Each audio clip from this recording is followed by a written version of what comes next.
අද අපි කතා කරන්න යන්නේ පරිගණක ක්‍රමලේඛන ආශ්‍රිතව අවසාන කොටස පරිගණක භාෂාවල විකාශනය. දැන් මේ පරිගණක භාෂාවල විකාශනය සිද්ධ වෙලා තියෙන්නේ කොහොමද? පරිගණක භාෂාවල විකාශනය සිද්ධ වෙලා තියෙන්නේ මුලින්ම මුල් කාලේ පරිගණක භාෂා නිර්මාණය කරලා තියෙන්නේ යන්ත්‍ර භාෂාවෙන්නේ.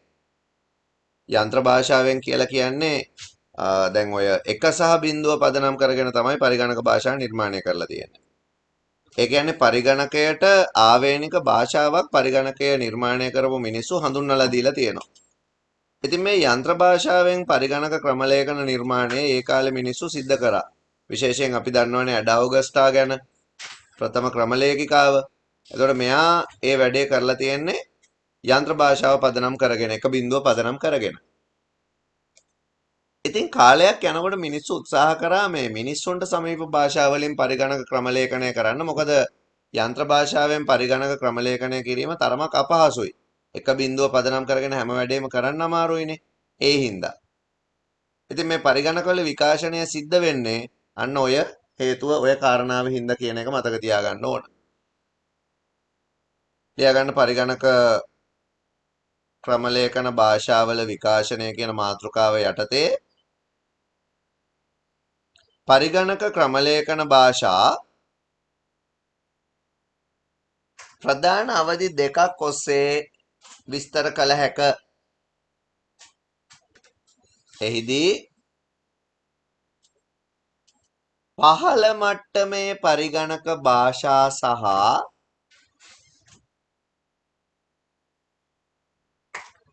ඉහළ මට්ටමේ පරිගණක භාෂා ලෙස පරිගණක භාෂා වර්ග දෙකක් හඳුනාගත හැක. හරි, පහළ මට්ටමේ පරිගණක භාෂා සහ ඉහළ මට්ටමේ පරිගණක භාෂා කියලා වර්ග දෙකක් අපිට කතා කරන්න පුළුවන්. එහෙනම් අපේ පළවෙනි අනුමාතෘකාව තමයි පහළ මට්ටමේ පරිගණක භාෂා. පහළ මට්ටමේ පරිගණක භාෂා. දැන් පහළ මට්ටම කියලා කියන්නේ මේකට ඇත්තටම මිනිස් භාෂාවට සමීප නැති හින්දා. අපිට නිකම්ම කියවගෙන යන්න පුළුවන් විදිහේ භාෂා නෙමෙයි මේවා. ඒ හින්දා මේවට අපි කියනවා පහළ මට්ටමේ භාෂා කියලා. මේ පහළ මට්ටමේ භාෂා යටතේ අපිට භාෂා වර්ග දෙකක් කතා කරන්න පුළුවන්. පළවෙනි පරම්පරාවේ ෆස්ට් ජෙනරේෂන් එකේ යන්ත්‍ර භාෂාව සහ දෙවනි පරම්පරාවේ සෙකන්ඩ් ජෙනරේෂන් එකේ ඇසෙම්බලි භාෂාව කියන භාෂා වර්ග දෙක. අපි ලියාගමු පහළ මට්ටමේ පරිගණක භාෂා යටතේ එක යන්ත්‍ර භාෂාව. සාමාන්‍ය මේ යන්ත්‍ර භාෂාව පදනම් වෙන්නේ 1 සහ 0 කියන සංඛ්‍යා දෙක යටතේමයි. බයිනරි පැටර්න් වලින්ම තමයි මේ 1 සහ 0 පදනම් කරගෙන කේත ලියන්නේ. ඉතින් මේකෙදි මේ යන්ත්‍ර භාෂාවෙන් ලියන කේත කිසිම පරිවර්තනයක් කරන්නේ නැතුව ඍජුවම පරිගණකවල ක්‍රියාත්මක කරන්න පුළුවන්. එකපාරම රන් වෙනවා. එහෙම රන් වෙන්න බලපාන්නේ ඇයි යන්ත්‍ර වලට ඒක කෙලින්ම තේරෙනවා. හේතුව යන්ත්‍රවල භාෂාවෙන්මනේ තියෙන්නේ. හරියට අපි චීනට ගිහිල්ලා චීන භාෂාවෙන් කතා කරා වගේ. යන්ත්‍ර වලට කෙලින්ම තේරෙන භාෂාව තමයි මේ යන්ත්‍ර භාෂාව. ඒකින්ද කිසිම පරිවර්තනයක් කරන්නේ නැතුව එකපාරම යන්ත්‍රවල ධාවනය කිරීමේ හැකියාව මේවට හම්බ වෙනවා. හැබැයි මේකේ තියෙන ගැටලුව තමයි කියවන්න තේරුම් ගන්න අපිට අමාරුයි. යම්කිසි යන්ත්‍ර දැන් අලුතෙන්ම පළවෙනි පාරම ලියන වෙලාවෙ නම් කොහොම හරි ලියන්න පුළුවන්. ලියලා ඉවර වෙච්ච කෝඩ් එකක් මොකද්ද මේකෙන් වෙන්නේ කියලා කියවන්න ගියාම ඒක හරි අමාරුයි. ඇයි? එක බිඳුව විතරනේ හැමතැනම තියෙන්නේ. ඉතින් ඒක තමයි යන්ත්‍ර භාෂාවල තියෙන ගැටලුව.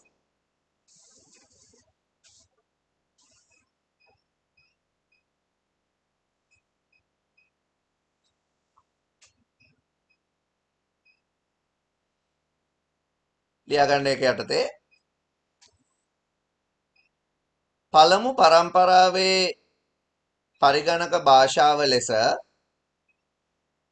යන්ත්‍ර භාෂාව හැඳින්විය හැක. මෙහිදී 1 සහ 0 යන ද්විමය කේත පමණක් භාවිත කර කේත ලිවීම සිදු කරන අතර ඒවා ඍජුවම පරිගණකවලට තේරුම් ගත හැකි වේ.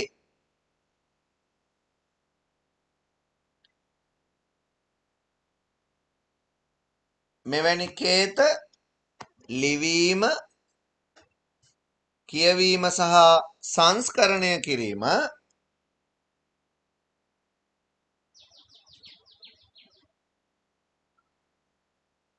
ඉතා අපහසුය. ඊළඟට දෙවනි ජාතිය ගැන අපි කතා කරමු. ඇසෙම්බලි භාෂාව. සිංහලෙන් කියන්නේ අපි ඒකට ඇසෙම්බලි.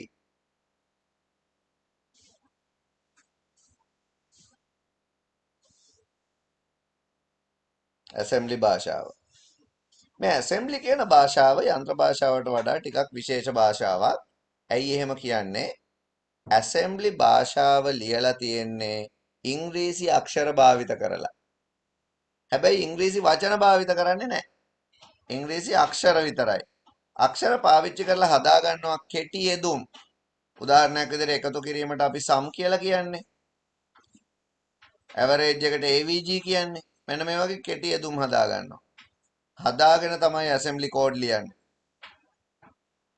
මේකෙදි දැන් උදාහරණයක් විදිහට අපි ටිකක් ලොකු ඇසෙම්බලි කෝඩ් එකක් බැලුවොත් F කියලා අපි අංක 9කින් හඳුන්වනවා අරාවක් තියනවා කියලා හිතමු. F කියලා අරාවක් තියෙනවා. අපි මේවට රෙජිස්ටර්ස් කියලා කියනවා. ඒ අරාවේ දිග 8ක්. 0 1 2 3 4 5 6 7. මේවා තියෙන්නේ අගයන් ඔක්කොම බිංදු කියලා හිතන්නකෝ. ඔයාලට ඕන මේක මේ 4 වෙනි බිංදුව එක කරන්න. එවනම් ඔය ඇසෙම්බලි වලින් කෝඩ් එක ලියන්නේ bit set in register f, 4th bit. මෙන්න මේ කෝඩ් එකෙන් තමයි ඒක කරන්නේ. දැන් මේකේ වචනයක් විදියට ගත්තාම තේරුමක් නැහැ. හැබැයි මේක කෙටි යෙදුමක්. ඇසෙම්බලි භාෂාව නිර්මාණය වෙන්නේ ඔන්න ඔය වගේ කෙටි යෙදුම් වලින්. ඔයාලට මේක ආයේ බිංදුව කරන්න ඕන නම් ඔයාලා ලියන්න ඕන BCF, 4 bit clear in register F. F කියන රෙජිස්ටරේ 4 වෙනි බිට් එක ක්ලියර් කරන්න. F කියන රෙජිස්ටරේ 4 වෙනි බිට් එක සෙට් කරන්න. අන්න එහෙම තමයි ඇසෙම්බලි හැදෙන්නේ. එහෙනම් ලියා ගන්න.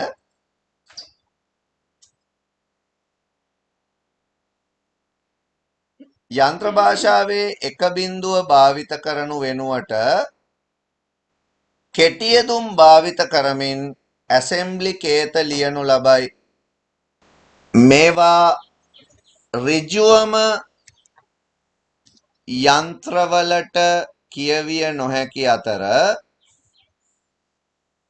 පරිවර්තනය කිරීමක් මගින් පරිගණක තුල ක්‍රියාත්මක වේ.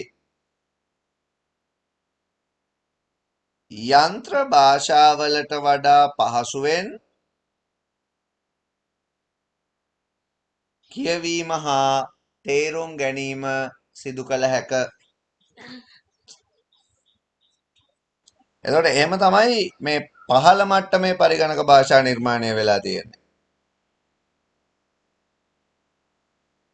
ඊළඟට අපි කතා කරන්න යනවා ඉහළ මට්ටමේ පරිගණක භාෂා. මාතෘකාව ලියා ගන්න ඉහළ මට්ටමේ පරිගණක භාෂා.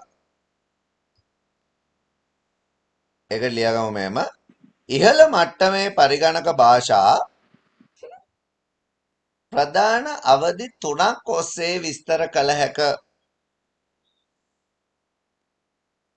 ප්‍රධාන අවධි 3ක් ඔස්සේ විස්තර කළ හැක. මොනවාද මේ අවධි 3?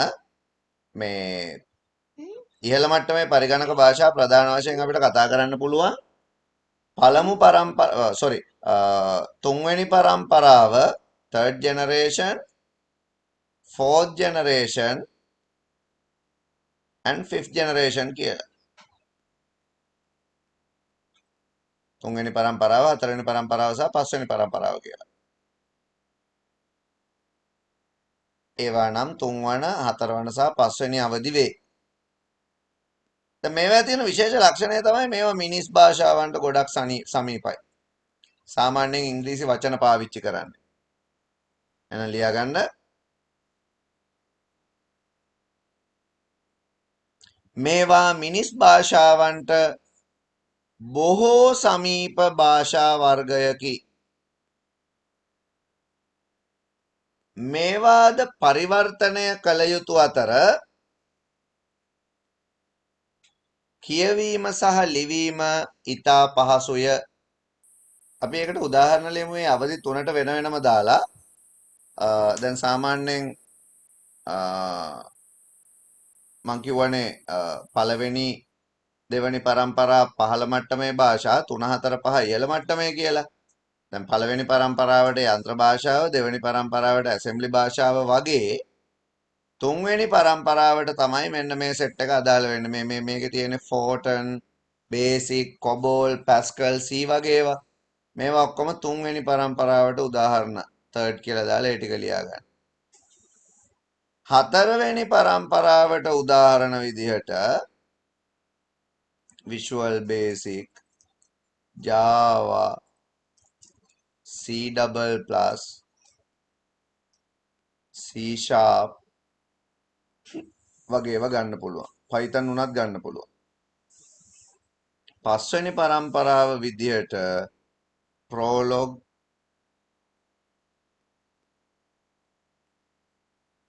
වගේ භාෂාවල් ගන්න පුළුවන්. ඔය කෘත්‍රිම බුද්ධිය පදනම් කරගත්තු භාෂා. හතරවෙනි පරම්පරාවේ තියෙන චිත්‍රක පරිශීලක අතුරු මුහුණත් අපි කියන්නේ GUI කියලා. GUI අතුරු මුහුණක් තියෙන භාෂා තමයි හතරවෙනි පරම්පරාව. පස්වෙනි පරම්පරාවේ කෘත්‍රිම බුද්ධිය සහිත. තුන්වෙනි පරම්පරාවේ මේවා ඔක්කොම command line interface තියෙන ඒවා CLI භාෂා. ඔහොම තමයි උදාහරණ ලියන්න වෙන්නේ ටික ලියා ගන්න. අපේ ඊළඟ මාතෘකාව භාෂා පරිවර්තක. දැන් මම කියවනේ සමහර භාෂාවන් පරිවර්තනය කරන්න ඕන කියලා යන්ත්‍ර භාෂාවට. නැත්තම් යන්ත්‍ර වලට තේරෙන්නේ නැහැ. එතකොට දැන් සාමාන්‍යයෙන් ගත්තොත් අපි මොකද්ද මේ යන්ත්‍ර භාෂාව ඇරෙන්න අනෙක් භාෂාවල් අපිට සිද්ධ වෙනවා යන්ත්‍ර භාෂාවට හරවන්න. දැන් යන්ත්‍ර භාෂාවෙන් තියෙන එකක් ආයෙ හරවන්න ඕනේ නැහැ. ඒක කෙලින්ම යන්ත්‍ර වලට තේරෙනවා. හැබැයි ඇසෙම්බලි හරි එහෙම නැත්නම් ඉහළ මට්ටමේ ඕනෑම භාෂාවක් හරි යන්ත්‍ර භාෂාවකට හරවලා තමයි ධාවනය කරන්න වෙන්නේ. ඉතින් මේ හරවන වැඩේට තමයි ওই භාෂා පරිවර්තකයෝ ඕන වෙන්නේ. එතකොට භාෂා පරිවර්තකයෝ අපිට 3 දෙනෙක් හම්බ වෙනවා මේකෙදි. ඔයගොල්ලන්ට මතක ඇති 10 වසරදී අපි මෙහෙයුම් පද්ධති පාඩමේ පද්ධති මෘදුකාංග වර්ගීකරණය කරනකොට සේවා වැඩසටහන් කියලා જાතියක් ඉගෙන ගත්තා. මෙන්න මේ සේවා වැඩසටහන් අපි භාෂා පරිවර්තකයෝ විදිහට තමයි ඉගෙන ගත්තේ. දැන් අද අපි කතා කරන්නේ අන්නේ භාෂා පරිවර්තකයෝ ගැන.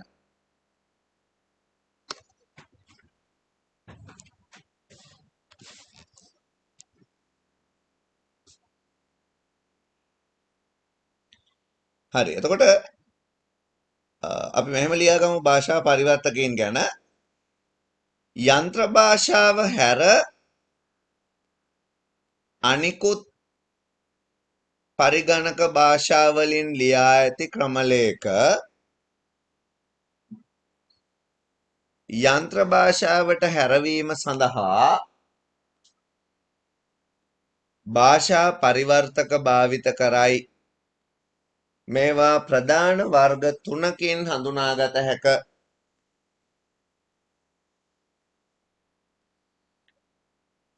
එතකොට අපි ඒ තුන කතා කරන්නේ පළවෙනි එකට කියන්නේ ඇසෙම්බ්ලරය කියලා.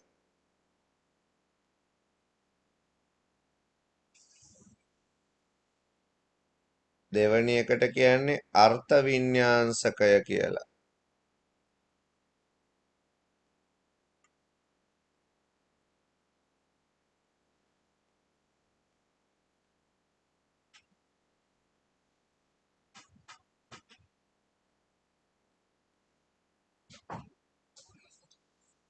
ඊළඟට අපි කියන්නේ සම්පාදකය කියලා. කම්පයිලර්.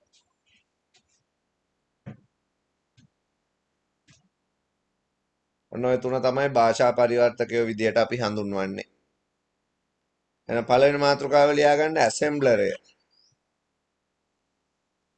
දැන් මේ ඇසෙම්බලරය කියන්නේ විශේෂ පරිවර්තකයෙක්. මෙයා පහළ මට්ටමේ භාෂා පරිවර්තකයෙක් කියලා සලකනවා. හේතුව තමයි මෙයා ඇසෙම්බලි කියන භාෂාවේ යන්ත්‍ර භාෂාවට හරවන්න තමයි පාවිච්චි කරන්නේ.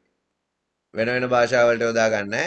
ඇසෙම්බලි භාෂාවට විතරයි. ඇසෙම්බලි කියන භාෂාව යන්ත්‍ර භාෂාවට හරවන්න යොදා ගන්න.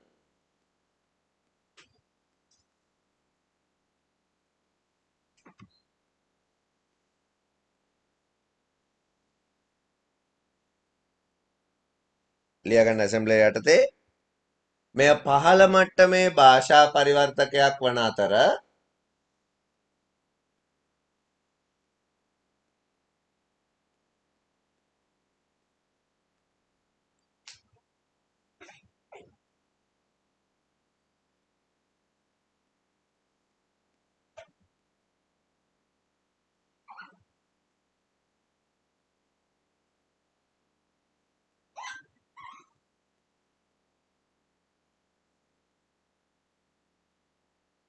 ඇසෙම්බලි භාෂාවෙන් ලියා ඇති කේත යන්ත්‍ර භාෂාවට හැරවීම සඳහා මේවා භාවිත කරයි.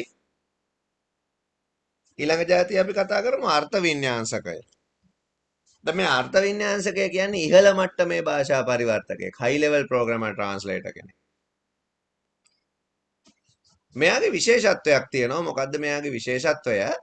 සාමාන්‍යයෙන් මෙයා අපි ලියපු කෝඩ් එක පරිවර්තනය කරන්නේ පෙලින් පෙළ. මේ පෙලින් පෙළ කියන එකේ අදහස තමයි දැන් අපි උදාහරණයකට ගමුකෝ කවුරු හරි කතාවක් පවත්වනවා. එතකොට දැන් එක්කෙනෙක් සිංහලෙන් ඒ කතාව කියනකොට ගරු සම්භාවනීය අමුත්තන කියනකොට ඉංග්‍රීසියෙන් කියනවා ladies and gentlemen. අහෙම පේලියෙන් පරිවර්තනය කරගෙන යන විදිහක් ඕගොල්ලෝ දැකලා තියෙනව නේද?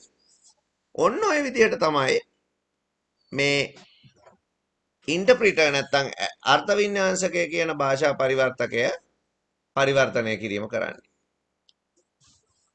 ඔය පරිවර්තනය කිරීමේදී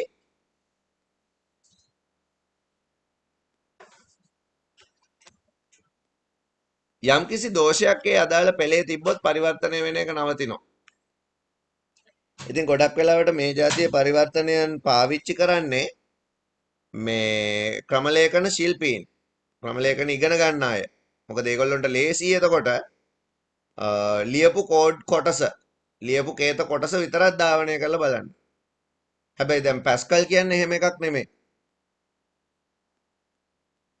පැස්කල් කියන්නේ එහෙම එකක් නෙමෙයි. පැස්කල් කියන්නේ ඇසෙම් මොකද්ද මේ අර්ථ වින්‍යාසකයෙන් පරිවර්තනය කරන්න පුළුවන් භාෂා වර්ගයක් නෙමෙයි. ඒක සම්පාදකයෙන් පරිවර්තනය කරන්න ඕන. පැස්කල් කම්පයිල් එකක් තියෙනවා. නමුත් Python ගත්තොත් Python කියන්නේ interpreted language එකක්. අර්ථ වින්‍යාසක. ඉංග්‍රීසි වචනේ තෝරන්න ලියාගන්න interpreter කියලා.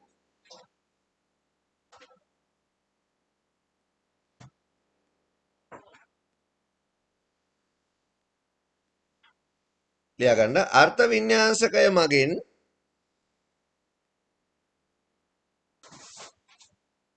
කේතය පෙලින් පෙළ යන්ත්‍ර භාෂාවට පරිවර්තනය කරන අතර එහි දෝෂයක් නොමැතිනම් ධාවනය වේ.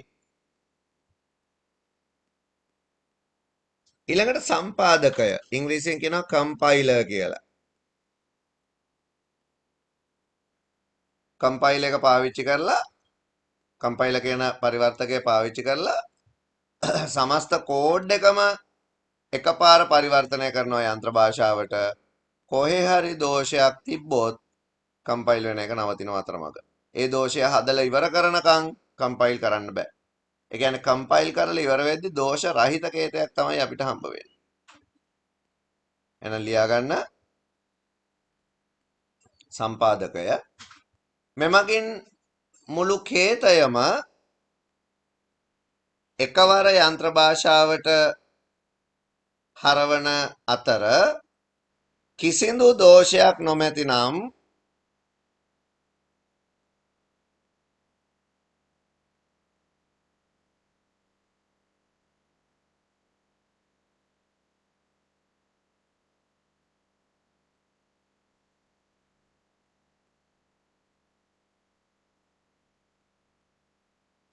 පරිවර්තනය සම්පූර්ණ වේ.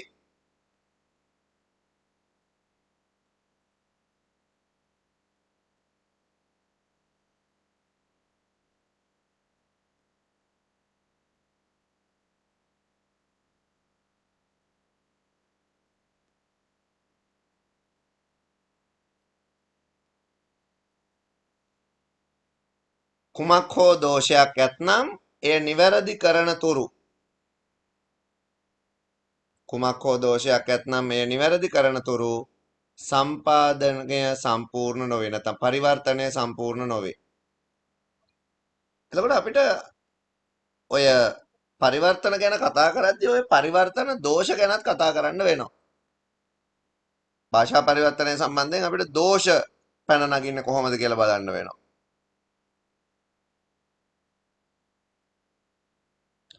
සාමාන්‍යයෙන් භාෂා පරිවර්තනයක් සම්බන්ධයෙන් පරිගණක වැඩසටහන් වල පැන නගින මේ දෝෂ අපි ඒවට කියනවා bugs.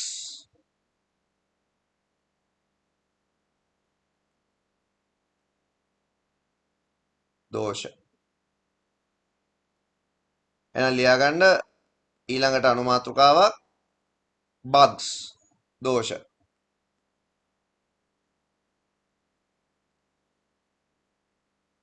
ඒක යටතේ ලියා ගමු. පරිගණක වැඩසටහනක් සම්බන්ධයෙන් පැන නගින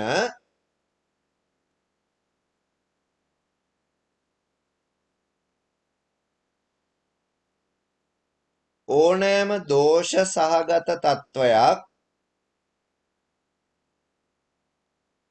bugs ලෙස හඳුන්වනු ලබයි.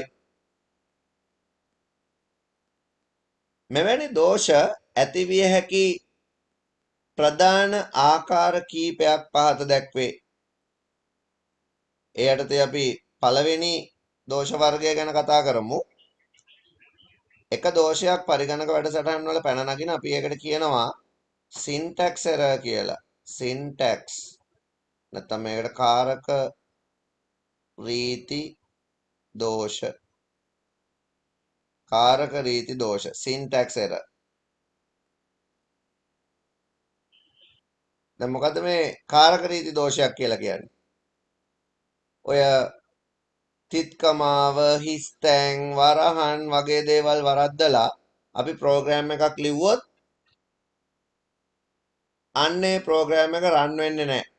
ඒකේ සින්ටැක්ස් එරර් එකක් තියෙනවා කියලා තමයි අපි කියන්නේ. සින්ටැක්ස් එරර් එකක් තියෙනවා නම් ප්‍රෝග්‍රෑම් එක ධාවනය වෙන්නේ නැහැ. අපි සින්ටැක්ස් එරර් එක හදනකන් ධාවනය කරන්න බෑ. ඒකින්ද මතක තියාගන්න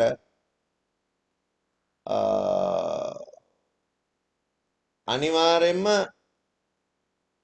අපි අර ව්‍යාකරණ විදිහට ඉගෙන ගන්න ඕනේ ප්‍රෝග්‍රෑමින් ලැන්ග්වේජ් වල දේවල් ඒවා වැරද්දුවොත් සින්ටැක්ස් එරර් පැන නගිනවා කියලා. ලියා ගන්න. යම් වැඩසටහනක කාරක රීති දෝෂයක් ඇතනම් එය කිසිසේත් ක්‍රියාත්මක වන්නේ නැත.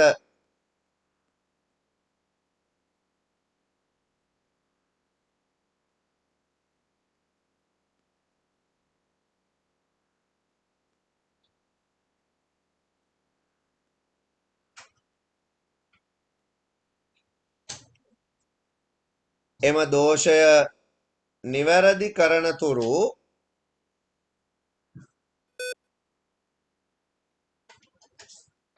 පරිවර්තනය වීම සිදු නොවේ.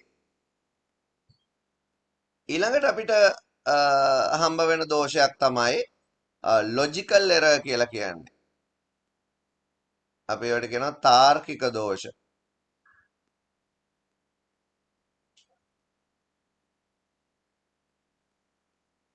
දැන් තාර්කික දෝෂයක් ඇති වෙන්නේ මේ ඔය වැඩසටහනේ ප්‍රශ්නයකින් නෙමෙයි අපි ලියද්දි අපි අතින් වැරදිලා. දැන් උදාහරණයක් විදියට මට ඕන වයස 18ට වැඩි අයට ඡන්ද දෙන්න පුළුවන් කියන්නේ. එතකොට අපි ලියන්නේ ඒජ් එක විශාලයි නම් 18 කියලා. දැන් මට ඕක ඒජ් එක විශාලයි හෝ සමානයි 18 කියලා ලියන්න පුළුවන් නේ. දැන් මට ඕන 18ට වැඩි අයට ඡන්ද දෙන්න. හැබැයි මම මේ විදිහට ලිව්වොත් ඒක හරි, මෙහෙම ලිව්වොත් වැරදිනේ. මේකෙදි 18ත් අදාළයිනේ. හැබැයි මේ 18 අදාළයි කියන එක අපිට තේරෙන්නේ 18 කියන අගය මේ වැඩසටහනට ඇතුළත් කරපු වෙලාවට විතරයි. නැත්තම් වැඩසටහන හරියට වැඩ කරනවා. 18ට වඩා වැඩි ඒවා දානකම් ඒවා ඔක්කොම සිලෙක්ටඩ් එනවා. නේද? 18ට වඩා අඩු ඒවා දානකම් ඒවා ඔක්කොම රිජෙක්ටඩ් කියලා තේයි. 18ක් දැම්මම සිලෙක්ටඩ් කියලා ආපුවම තමයි බලන්නේ එහෙම වෙන්න බෑ කියලා. ඒ තාර්කික දෝෂය. ඒ කියන්නේ තාර්කික දෝෂ වලින් හැම වෙලාවෙම පැන නගින්නේ අනපේක්ෂිත ප්‍රතිඵල. unexpected errors කියන જાතිය පැන නගිනවා මේ තාර්කික දෝෂයක් කරා. තාර්කික දෝෂයක් හදාගන්න අපිට සෑහෙන්න හොයලා බලන්න වෙනවා. ඒ එර එන්නේ කොයි වෙලාවටද කියලා විවිධ දත්ත ඇතුළත් කරලා බලන්න වෙනවා. එහෙනම් ලියා ගන්න. තාර්කික දෝෂයක් මගින් අනපේක්ෂිත ප්‍රතිඵල ඇති කරයි. නමුත් වැඩසටහන ධාවනය වීමට එහි බලපෑමක් නැත.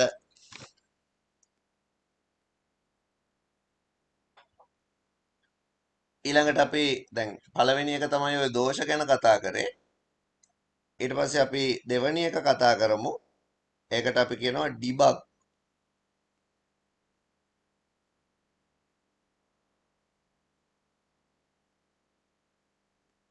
ඩිබග් නැත්නම් ඩිබගින් කියලාත් කියනවා.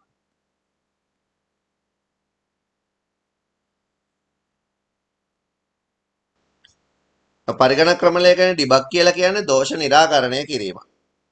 දැන් පරිගණක වැඩසටහනක තියෙන දෝෂ හඳුනා ගන්න ඕන. දෝෂ තියෙන තැන් හඳුනා ගන්න ඕන. ඉතින් ඒකට අපිට ප්‍රෝග්‍රෑම් එක රන් කරලා බලන්න පුළුවන්. ප්‍රෝග්‍රෑම් එක කියවලා බලන්න පුළුවන්. ලියලා තියෙන ටික දත්ත ඇතුළත් කරලා බලන්න පුළුවන්. කොහොම හරි හැම පැත්තකම දෝෂ අඳුනගෙන නිවැරදි කරනවට අපි පාවිච්චි කරන වචනේ තමයි ඩිබගින්. ලියා ගන්න. පරිගණක වැඩසටහනක ඇති දෝෂ හඳුනාගෙන ඒවා නිවැරදි කිරීම. ඩිබග් නැත්නම් ඩිබගින් ing එකක් දානවා ging කියලා දානවා. ලෙස හඳුන්වයි. එතකොට ඔහොම තමයි භාෂා වර්ග සහ ඒවට අදාළ පරිවර්තක ගැන අපිට කතා කරන්න තියෙන්නේ. ඊළඟට අපි මේ පාඩමට අදාළ අන්තිම මාතෘකාව ගැන කතා කරමු. පරිගණක භාෂා පැරඩයිම.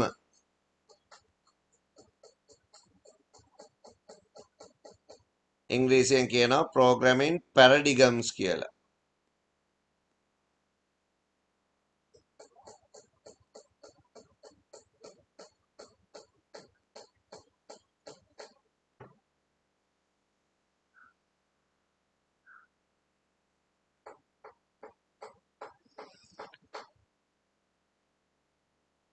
දැන් භාෂා පැරඩයිමක් කියලා කියන්නේ පරිගණක ක්‍රමලේඛනය නිර්මාණය කරන්න පුළුවන් විවිධ ප්‍රවේශයන් තියෙනවා. පරිගණක වැඩසටහන නිර්මාණය කරන්න ප්‍රවේශ වෙන්න පුළුවන් විදි තියෙනවා. ඒවට තමයි පැරඩයිම කියන්නේ. එක එක වර්ගයේ පැරඩයිම පාවිච්චි කරනවා එක එක ප්‍රෝග්‍රෑමින් වලදී. ඒතර ඔයගොල්ලෝගේ මේ සිලබස් එකේදී පැරඩයිම බෙදෙනවා ඉම්පරේටිව්, ඩික්ලරේටිව්, ඊට පස්සේ ඒක යටතේ procedure, object oriented, parallel processing, logical, functional, database කියලා මොඩ් ගොඩකට. දැන් ඔකදී අපි සරලව වර්ග දෙකක් ගැන තමයි බලන්නේ. එකක් තමයි මේ ප්‍රොසීඩියරල් ප්‍රෝග්‍රෑමින්. දැන් අපිට තාප්පයක් බඳින්න ඕන නම් මං කියනවා කාණුවක් කපන්න. ඒකට කළුගල් පුරවන්න.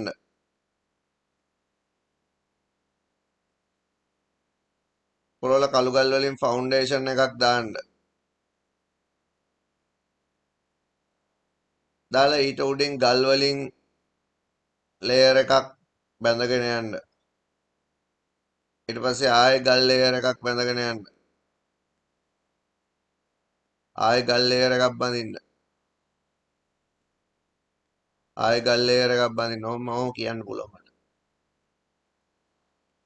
අන්තිමට උඩින් කොන්ක්‍රීට් එකක් දාන්න කියලා කියනවා. නැත්තම් මට කියන්න තිබ්බ කෙලිම තාප්පයක් බඳින්න කියලා ඉවරයි. එතකොට මෙහෙම පියවරෙන් පියවර විස්තර කරලා කියන්නත් පුළුවන් විදි තියෙනවා. පියවරෙන් පියවර විස්තර කරන්නේ නැතුව එකපාරම අවශ්‍ය දේ විතරක් කියන්න පුළුවන් ක්‍රමයක් තියෙනවා. සාමාන්‍ය වර්තමානයේ තියෙන අර ඒ වගේ ඒවා. වර්තමානයේ තියෙන එකපාර අපිට ඕන දේ කියනවා. එතකොට කෝඩ් එක කෝඩ් එක ඉතුරු ටික built in method වලින් කරන්න පුළුවන්. ඉතින් මේ වර්තමානයේ ගොඩක් පරිගණක භාෂා ජනප්‍රිය වෙලා තියෙන්නේ ඔය ඩික්ලරේටිව් ක්‍රමයට.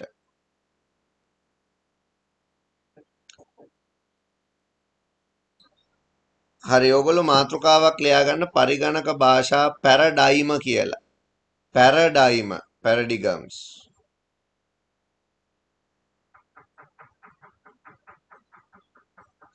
ඒක යටතේ ලියාගන්න පරිගණක ක්‍රමලේඛනයක් නිර්මාණය කිරීම සඳහා භාවිත කරන ප්‍රවේශ ගණනාවක් ඇති අතර ඒවා භාෂා පැරඩයිම ලෙස හඳුන්වයි. පහත වගුව මගින්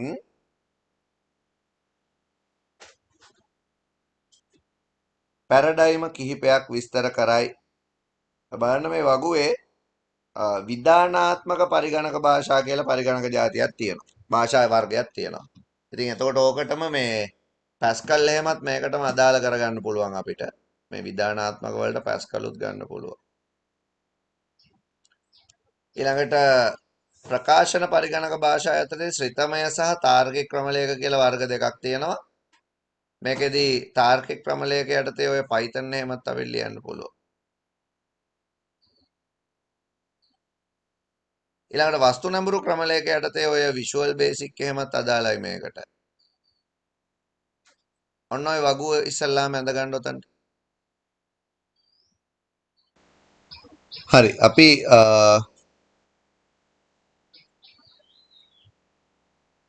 වෙනස්කම් ටික කතා කරමු.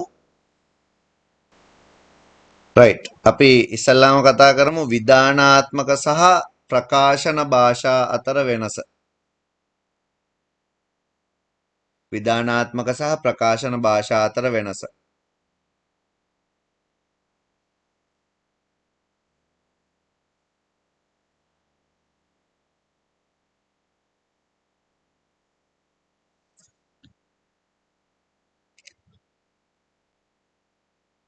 ලියුම් කරේ යනවා. ඉතින් මේ නම්බර 15 සුහද මාවතල එකක් මේ වැරදිලා දීලා ගිහිල්ලා. සමනල මාවත නෙමෙයි.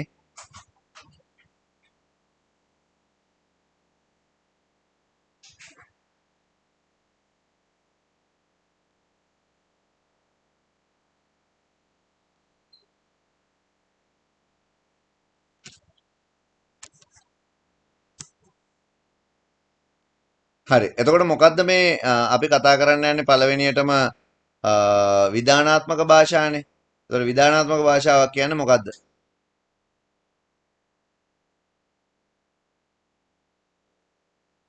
අච්චුපොතේ එකට කියනවා පටිපාටිගත භාෂා කියලා. ඒ වචනේත් පාවිච්චි කරන්න පුළුවන් විධානාත්මක භාෂාව වෙනුවට. ඒක යටතේ ලියා ගන්න. පටිපාටිගත ක්‍රමලේඛන භාෂාවකදී සෑම පියවරක්ම නිසි පරිදි විස්තර කර දැක්විය යුතු අතර එම විස්තර පෙළ ගැස්මට අනුව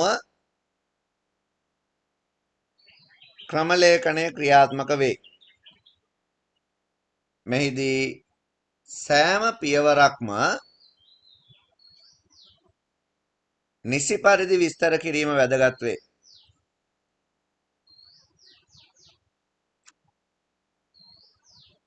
සෑම පියවරක්ම නිසි පරිදි විස්තර කිරීම වැදගත් වේ. වෙනම ඡේදකින්. නමුත් ප්‍රකාශන ක්‍රමලේඛන වලදී අවශ්‍ය ප්‍රතිඵලය ගණිතමය හෝ තාර්කික ලෙස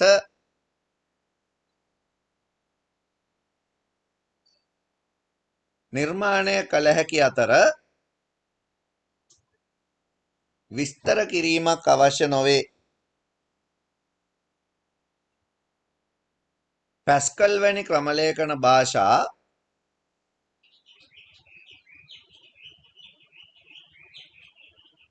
විධානාත්මක ක්‍රමලේඛන භාෂා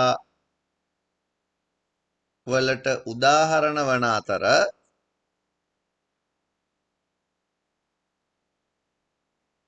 Python වැනි භාෂා ප්‍රකාශන ක්‍රමලේඛන වලට උදාහරණ වේ.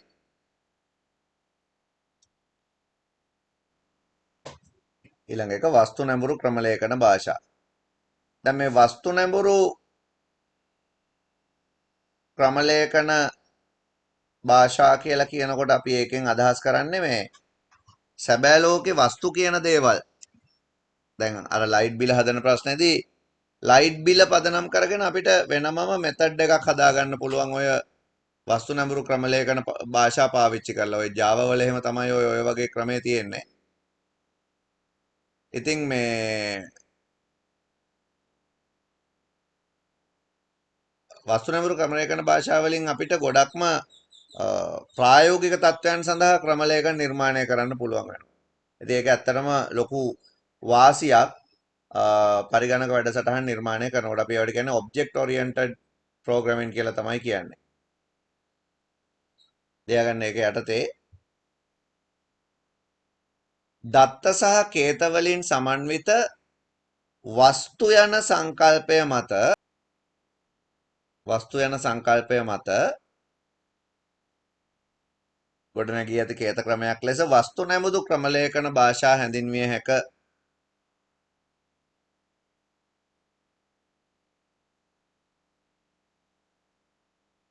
ප්‍රායෝගික පද්ධති සඳහා ක්‍රමලේඛන නිර්මාණයේදී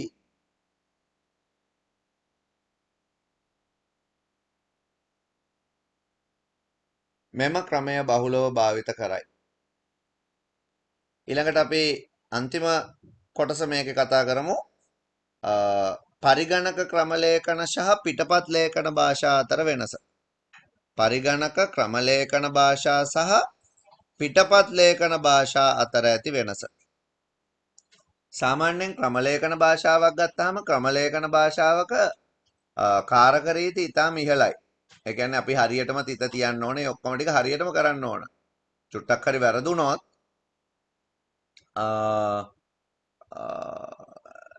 ඒ ප්‍රෝග්‍රෑම් එක රන් වෙන්නේ නැහැ.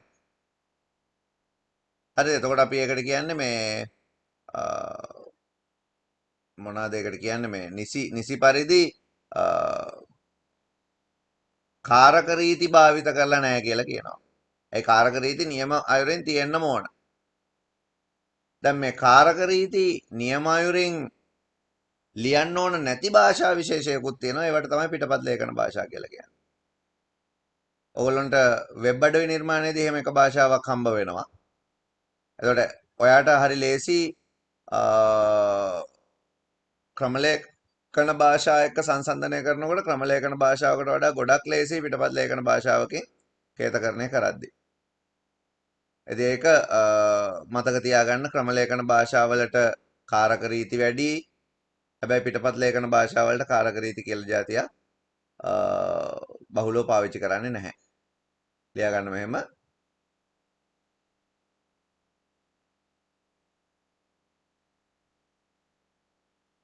සාමාන්‍යයෙන් ක්‍රමලේඛන භාෂා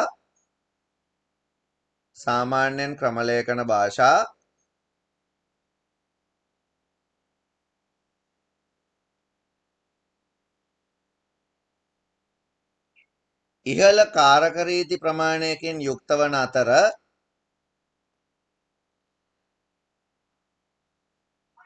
සම්පාදකය මගින් පරිවර්තනය කර ධාවනය කළ යුතුය. නමුත් පිටපත් ලේඛන භාෂා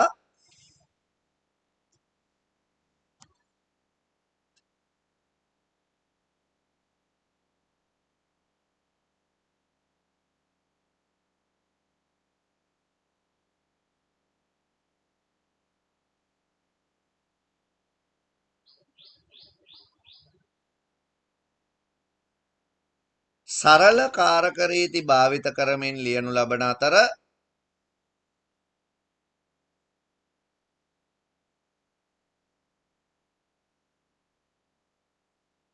කාරක රීති නැතුවම නෙමෙයි තියෙනවා, හැබැයි අඩුයි. අතර සම්පාදනය කිරීමකින් තොරව ධාවනය වේ. හරි. ඉතින් ওই විදිහට තමයි එතකොට අපිට පරිගණක ක්‍රමලේඛන භාෂා ගැන කතා කරන්න තියෙන්නේ.